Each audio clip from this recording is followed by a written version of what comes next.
Let's talk about my thoughts on last night's game at home to Aston Villa, which ended 1-1.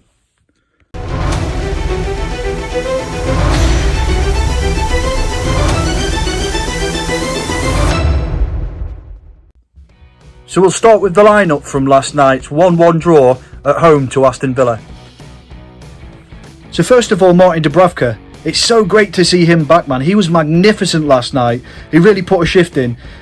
He pulled off some world-class saves. For example, in the second half, where they cut through us like a knife through butter on the counter-attack. It was one-on-one with the keeper, and Dubravka pulled off a world-class save. He ended up being offside, but Dubravka wasn't to know that, so that was fantastic. I feel like the difference between him and Darlow is really his tendency to catch the ball as well. Every time the ball comes near him, it's like a magnet. It'll catch it and he'll drop to the floor. Whereas Darlow has a tendency to tip the ball out or punch the ball out, and it does get us in a lot of trouble sometimes. Also, his commanding of his area is so much better. He's a leader in between the sticks. He'll command his back line. He'll shout at them. He's so vocal. And I feel like him and Lasalle were really great at that last night as well. And we do look a lot more solid at the back with him in goal and a lot more confident. So that was great to see. So then we had Kraft at right back. Never really that happy to see him in the starting lineup. Obviously, with Manquillo not being fully fit yet, it's understandable. He didn't really put a foot wrong yesterday, if I'm being honest. He got up and down the pitch well. He didn't make any massive mistakes. He got a couple of crosses in. He was solid enough, I feel. And it was great to see Manquillo coming on for him later on and getting a few minutes in the legs. I can't wait for him to come back, if I'm being honest. Then we had Lascelles at centre-back. I thought he was phenomenal last night. He really put a captain's performance in. I mean, he was great at commanding with Dubravka, like I said, his back line. He was really vocal. We looked really solid in the back. He put in some great diving headed clearances to relieve some pressure from us as well, which was great to see. Put his body on the line 100%.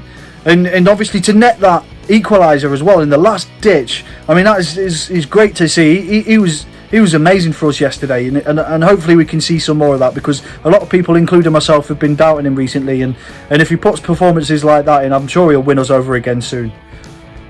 Then we had Clark.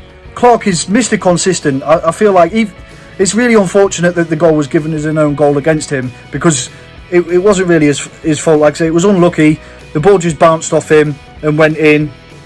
I feel like he was solid. He was as consistent as ever, putting some great tackles and that. He worked really well with Lascelles.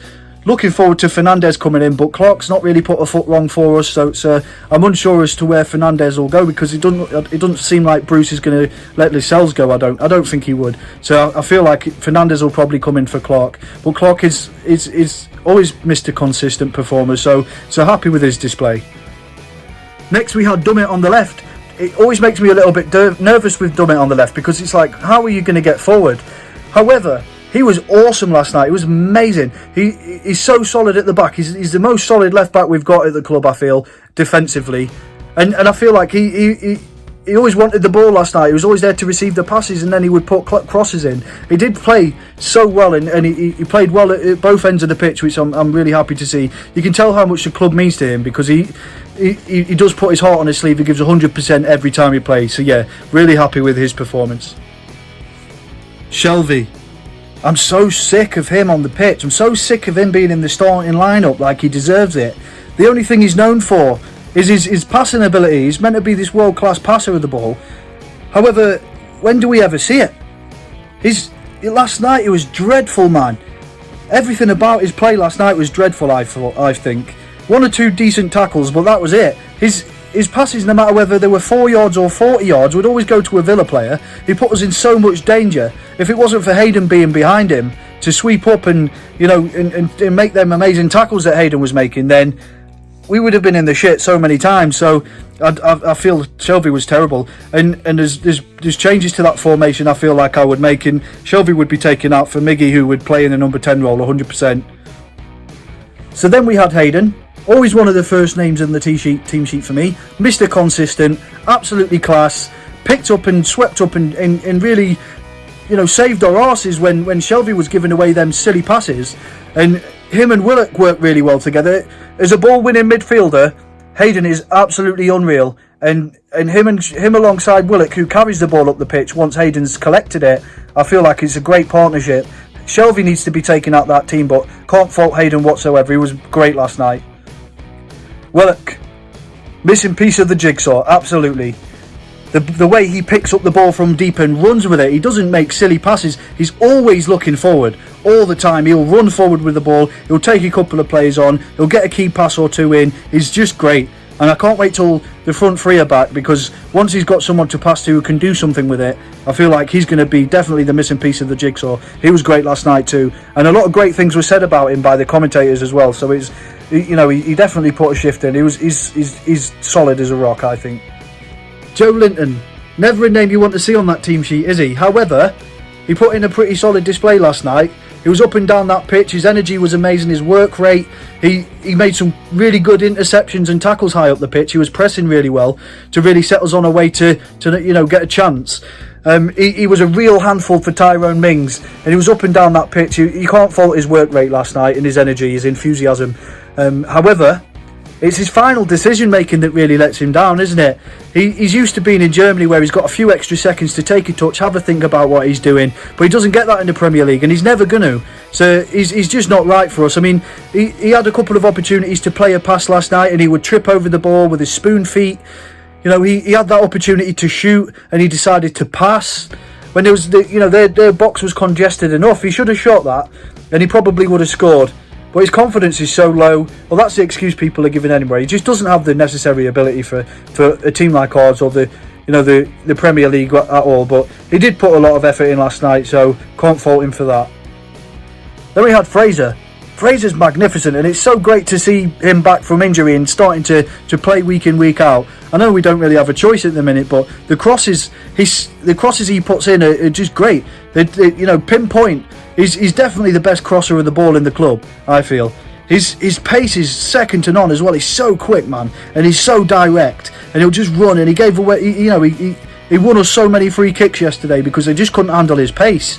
So it's great to see him. And in all fairness, I would keep him in the team when all these front three are back and they're fit.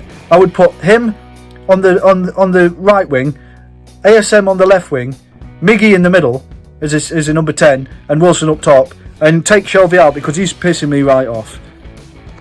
Dwight Gale, I thought, had a really good game. He was all over the place. He was putting in a really solid performance. You know, he was switching around with the other two up top as well. He was in different positions, it seemed, for most of that game, which was a bit strange. But hey ho, he nearly scored. He got on the end of that one from Murphy and nearly backheeled it in past the keeper, but the keeper saved it, which was unfortunate.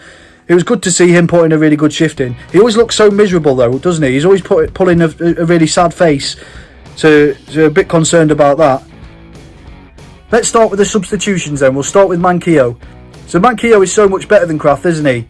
I mean, he's so much better. He's so much more direct. He's great at crossing. He's better defensively. He's definitely a lot more confident. So it was great to see him get some minutes in the legs, definitely. I mean, as soon as he came on, though, he did fall over the ball. But, we'll forget about that. Hopefully he can start the next game. It would be great to see him starting. Jacob Murphy. Absolutely class. He was a real game changer for us last night. And it's not the first time this season either. I feel he's so underrated, man. His ability to cross is amazing. He's so quick. He's so skillful. He took a few players on last night. He was showing silky feet. Where he took two players on in their box and nearly scored. That would have been a great goal, I feel. It's a shame that it hit the crossbar, but his cross to get it into Lascelles in the last gasp of the game, man, he was a real game changer, and he's definitely underrated in my opinion. So we'll end with Carroll. Carroll didn't really have any time to influence the game, I don't think. He was on for, 2 minutes? I mean, it's not really fair, is it? He's not being given much of an opportunity to come on and make a difference. Especially when, we're trailing or, we want to get another goal to, get 3 points.